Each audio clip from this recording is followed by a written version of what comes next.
hanging out with Colby T. Helms here at MerleFest. Now, this is the first time both of us are at MerleFest. Yes, sir. Are you having a good time? Oh, I'm having a blast, man. I feel like I'm in my element finally, because I've been playing, the type of music that I play since I was 12 years old, and this is the first time I've had the opportunity to play at MerleFest, so it's like I'm just coming home. Okay. Now, you call it the music that you've been playing. How would you describe your music? Well, it has deep Appalachian and bluegrass roots. So I'm from Southern Virginia. Okay. You call it a ridge and valley region, I guess you would say. It's right at the foothills of the Blue Ridge Mountains. So Okay. we have rich music history in our area. 100%. And so, like I said, I've been playing up there, doing that. I got into playing music when I was 12. My dad, he was big into music, and he didn't really play that many instruments. He played the juice harp, which is a common instrument in old-time bands. Right. Not so much bluegrass or Americana. It's kind of phased out in a way. I don't see many people playing that instrument much anymore. I'm definitely going to try to incorporate it into my music maybe later on. Yeah, bring Down it the line. back. Yeah, but he played, he played that instrument, but he would host parties at our house before I was born. Back in the 70s or the 80s and 90s, he would host these parties for these old time bands to come and hang out. And he just was he was like a life of the party type guy. So he just liked to have company, and so like he would cook for everybody and have everybody a good home cooked country meal for him, and everybody would have a great time. And so he would always tell me stories about that, and then he would always be humming and whistling tunes, and a lot of these tunes I didn't even know what they were until after he had passed away. So he passed away when I was 12 from cancer, and Sorry to hear that. at his funeral, his old buddies came back and they played for him one last time. So that was a really, really special moment in my life. It was kind of like the big bang for me. That was when I was like, wow, the way I felt when they were playing on stage, it was like this. I had this epiphany, like I want to be able to create this feeling for somebody else. So that's when I was like, that's what I want to do, is play music. Yeah, brother, and you're great at it too. Thanks, I man. was telling you before you sat down, just the way that your storytelling and your narrative, and you bring up a lot of things that your grandfather said to you, and your dad said to you, and what your buddies tell you. Oh yeah. You're definitely achieving what you set out to do. Well, I appreciate that, man. So Yeah. So that's kind of where the journey started. So I'll tell you a little bit more after that. Of course, I started playing guitar, and I'd already sang before then. I've been singing since I was a little kid, but I didn't pick up the guitar, like I said, until pretty much when he passed away. And that's when I really started hammering down and wanting to learn. And I've always been a huge history buff because my dad was a huge history buff. And so, I went back and started listening to all the old guys. I went back and started listening to Flat and Scruggs. I started listening to Bill Monroe. I started listening to Doc Watson and all these different guys. And I was just kind of a nerd. That was what I was a nerd for, though. I was a nerd for the old stuff. And so I wanted to learn the history about it, because even though I couldn't play that good back then, I wanted to at least know what I was talking about. Right. I'd go to these jams, you start talking to all these old bluegrass guys, and they start dropping names, and you don't know who they are. And so I wanted to, be in the know, as they say. So I started learning about all this stuff. Well, then a couple years later, a year or two later, I found my dad's pocket knife, which got lost when he passed away, because at that time there was people all in and out the house, and as the things go, And so several different things got misplaced during that time period, and one of them being his pocket knife. And he had a bunch of pocket knives, but there was one that he carried every day to work. I mean, he was a handyman. He wore overalls every day, and I always wear overalls in his honor. And he wore overalls every single day, and he worked every single day pretty much. And he worked for himself. He was a handyman. He did carpentry, he did plumbing, he did built houses, did just about anything you could imagine, and was just a local legend where I'm from. So anyway, back to the pocket knife thing, I found his pocket knife in a drawer. He had placed it in that drawer when he was sick so that I would find it one day. Wow. And so I, of course, was very overwhelmed with emotion, and sat down and wrote Daddy's Pocket Knife in about 15 minutes, and that song is on my first record, Tales of Misfortune. Yeah. And so that's a very special song for me, and that after I started playing that song for people, I'd written other songs before that, but that was the first time that I actually had like some real buzz and feedback from people when I would play that song. They're like, "That's the best song ever. You need to keep writing songs." You know, especially people in my family or older people in the community that knew my dad. They were like, "You just need to keep pushing, keep writing songs, keep writing songs." So I'm one of them people that I always tell people that my life feels like a movie because I seem to have occurrences happen to me that don't happen to the average person. It's just how luck set out, or fate set out to be, because I'll give you a little example. We were in Charleston playing.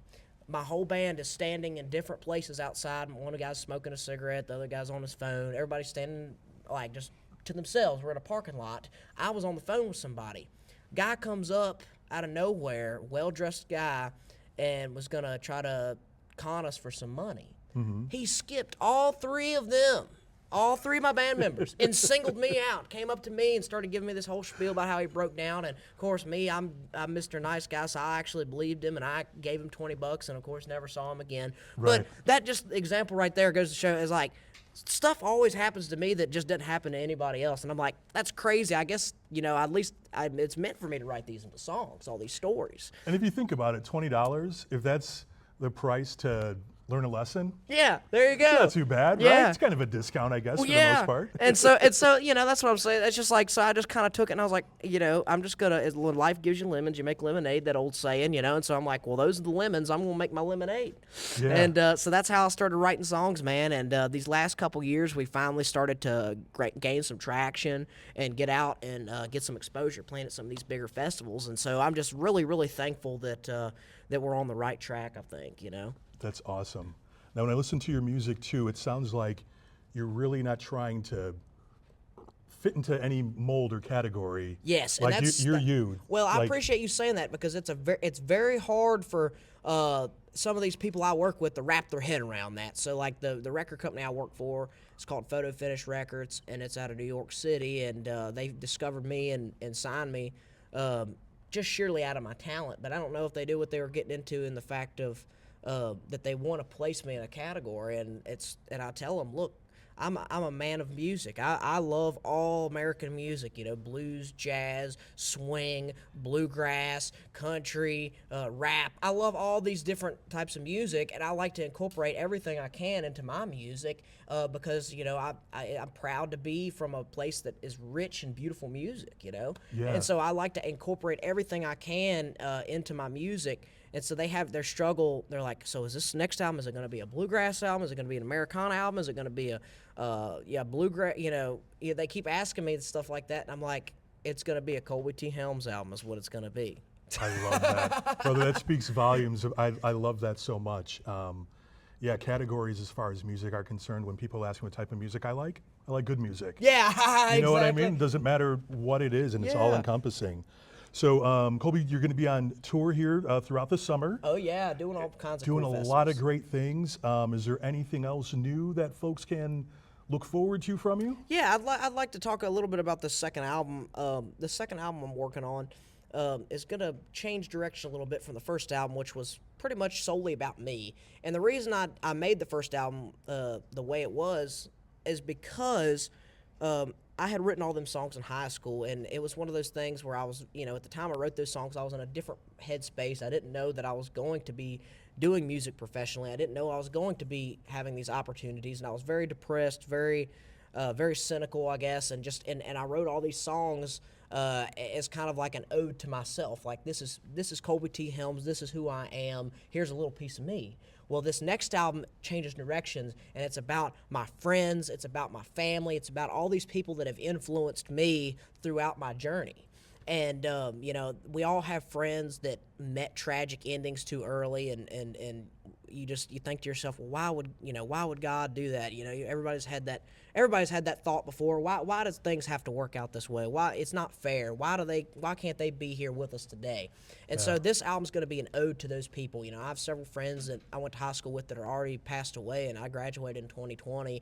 I have several people I went to church with growing up that have passed away, several family members that have passed away, and several friends that are gone. And then I also have several friends that are struggling and going through hard times, and I just want to dedicate it to them. Perfect. So that's what this next album is going to be about. And so I highly encourage you to check out my first album, Tales of Misfortune. And if you like that, then you're definitely going to like what I got cooking up for this second one. Colby, that's great. So looking forward to the second album. When can we expect that? I'm gonna put a rough estimate early 2025, only because I mean, we're already working on the demos right now, but I told people my first album was gonna be out at a certain time, and it didn't end up coming out until about 6 months after that. Okay. So I really can't give an exact time right now because we always run into hiccups, you know. I understand. That's life, Colby. But I'm also want to work. I'm going to be working on some raw demos and maybe posting some of those.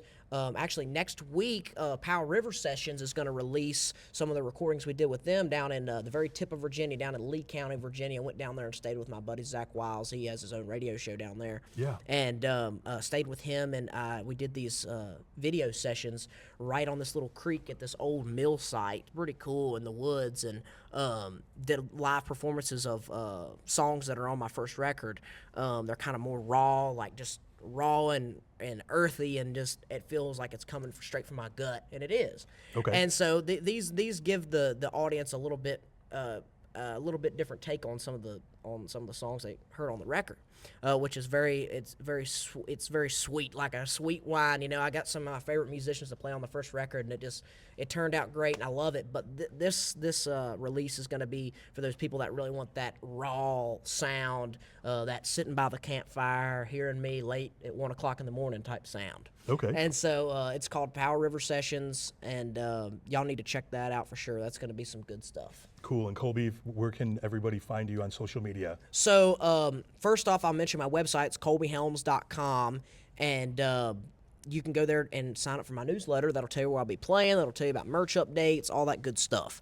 And it'll also take you to my merch website. It's on the sidebar. And then also you can follow me on Instagram, Colby T. Helms. If you type in Colby T. Helms, it'll pop right up. Facebook, Colby T. Helms. Yeah, just search Colby T. Helms and go from there. Get it done.